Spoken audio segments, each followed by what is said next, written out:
Bonjour à tous, bienvenue sur mobilitech.net. Aujourd'hui je vais vous proposer un petit test du Windows Media Center intégré à Windows 7 et plus particulièrement la fonction télévision grâce à une clé tuner TNT. Donc le tout sur mon Viliv S5 et je ferai ce test en mobilité pour vous montrer qu'on peut regarder la télé n'importe où.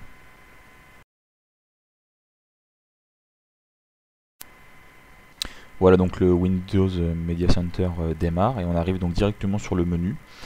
Alors ce qui est intéressant, c'est que c'est une interface qui est assez sympa à utiliser avec les doigts. Donc là vous pouvez voir que je fais glisser les menus donc, de façon verticale et également de façon horizontale pour les sous-menus. C'est-à-dire que on a les différentes catégories les unes sous les autres.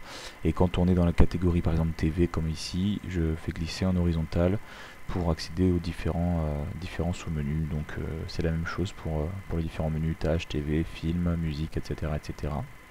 Je peux cliquer directement sur une catégorie pour la faire apparaître ou faire glisser directement avec le doigt. Donc là par exemple musique, images et vidéos, et puis j'ai les sous-catégories. Donc par exemple on va aller voir la photothèque. Donc un explorateur de photos directement intégré au Media Center. Donc voilà, donc là j'ai les photos basiques de Windows 7. Donc je vais rentrer à l'intérieur. Hop, et là on voit donc toutes les différentes photos qui se présentent ici. Je peux donc les faire glisser et bien évidemment je peux consulter une photo. Donc voici une photo. Hop. Donc là on ne peut pas faire glisser, par contre on a des boutons donc sur le côté qui permettent de passer d'une photo à l'autre,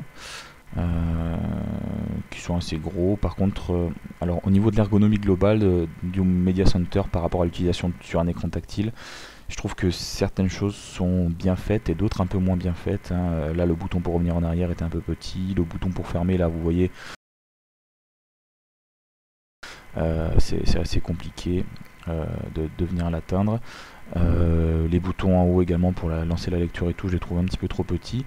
Sinon du reste c'est dommage parce que c'est vrai que globalement le reste de l'interface est plutôt sympa.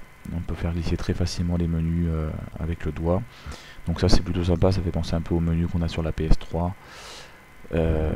Voilà. Donc là ce qui nous intéresse c'est effectivement la partie télévision. Et notamment donc la télévision en direct. Et pour ce faire, donc, je vous disais, je vais utiliser une clé tuner TNT que je vais brancher en USB donc sur le port USB du Viliv S5. Et l'idée c'est de vous montrer comment regarder la télévision en mobilité. Donc voici la clé tuner TNT, donc une clé classique AVR TV avec une prise antenne forcément. Et effectivement sur cette prise antenne, donc je vais avoir cette petite antenne mobile, hop, qui se déplie, et je vais venir l'enficher directement derrière la clé tuner TNT. Voilà, juste comme ça. Et ensuite il me suffit de venir la placer sur le port USB et on est prêt à regarder la télé en mobilité n'importe où grâce à ce Viliv S5. Donc je vous propose de voir un petit peu plus en détail et puis de faire un petit voyage télévision avec ce Viliv S5 et la clé tuner TNT sur le Media Center de Windows 7. Dans les avions, les constructeurs aériens seraient en passe de faire adopter de nouvelles procédures quand l'avion perd sa portance, quand il décroche. Olivier Sibille et Olivier Cresta. C'est un principe bien connu par tous les pilotes. Si un avion peut voler, c'est grâce aux dépressions et aux surpressions d'air qui s'accumulent autour de ses ailes. Si l'avion se cabre trop, par exemple, ses filets d'air se décollent de l'aile, l'avion devient incontrôlable, il chute. On appelle cela un décrochage. Depuis des années dans ce cas, on demande aux pilotes d'appliquer une procédure d'urgence, remettre les gaz à fond. Mais aujourd'hui, cette procédure est remise en cause. Elle pourrait même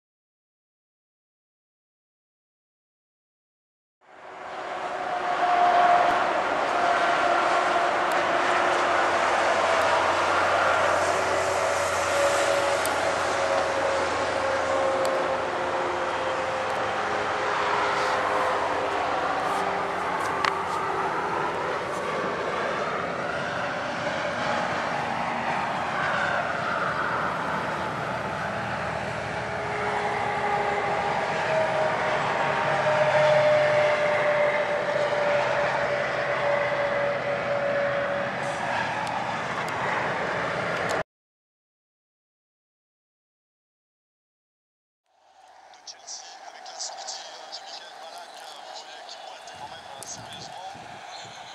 Et l'entrée de Giuliano Belletti, le Brésilien.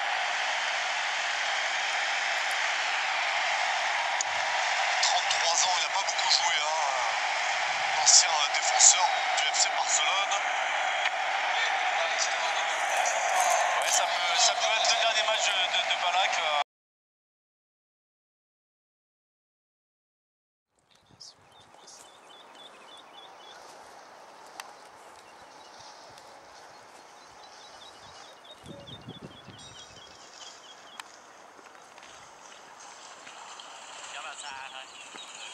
Nous élevons principalement des poissons-chats. Il y en a 120 000 dans le bassin. Nous produisons à peu près 170 tonnes par an. Vous savez, je ne suis qu'un éleveur ordinaire. Je poursuis mon cheminement dans ce...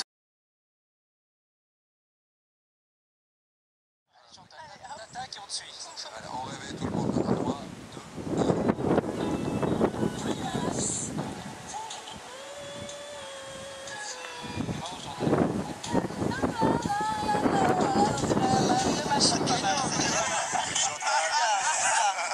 Continue, tu l'as. C'est parfait. Alors, c'est pas facile, hein. Vous n'êtes pas du matin. Si, je me lève tôt, mais moi j'ai pas la voix le matin, j'ai le soir. Mais je crois qu'il a une particularité.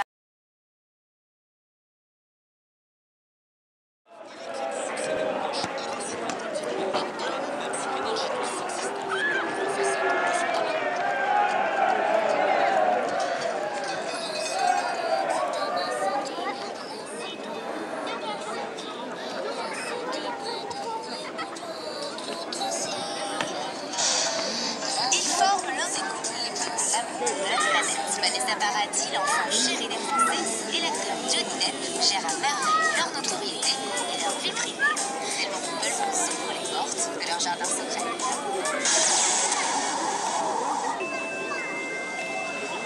10 ans d'amour radieux, de visages célestes que le temps magnifie, Johnny Depp et Vanessa Paradis sont des amours les autres.